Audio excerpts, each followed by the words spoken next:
పర్వాలేదు, పాలిటిక్స్ చేసుకోండి, ముంగట పార్లమెంట్ ఎలక్షన్లు ఉన్నాయి మాకు తెలుసు.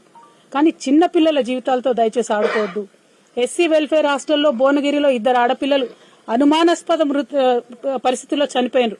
ఇంతవరకు కుయ్యి లేదు, కుటుక్కు లేదు, సప్పుడు లేదు ప్రభుత్వం నుంచి. ఏం జరిగిందో తెలియదు, ఆ కేసు ఏమైతుందో తెలియదు. ఆనాడు తెలంగాణ ఉద్యమంలో ఇన్ని చావులు చూసినామంటే మళ్ళా 3 నెలల్లో ఇన్ని చావులు చూడడం నిజంగా ఒక తల్లిగా, ఒక తెలంగాణ బిడ్డగా అత్యంత బాధాకరమైనటువంటి సన్నివేశం. ఇది సిగ్గుచేటు. పరిపాలన చేతగానటువంటి ప్రభుత్వం కేవలం విమర్శలకు మాత్రమే, ప్రతిపక్షాల మీద ఆడిపోసుకోవడానికి మాత్రమే ముఖ్యమంత్రి గారు ఉన్నట్టుగా చేస్తా ఉన్నారు. ఇవాళ ముఖ్యమంత్రి గారికి హెచ్చరిక చేస్తా ఉన్నాం. మీకేం పోయిందయ్యా? ఆ తల్లిదండ్రులు ఆడ ధర్నా చౌక్ దగ్గర ఉండి కొంత 1 గంట సేపు వాళ్ళ బాధ ప్రపంచానికి పంచుకుంటే ఏం పోయింది మీకు? ఎందుకు వాళ్ళని అట్లా గొర్రెలక ఈడ్చుకపోయి అరెస్ట్ చేసిండ్రు? ఆ అధికారం మీకున్నదా? ఇదేనా ప్రజా తెలంగాణ?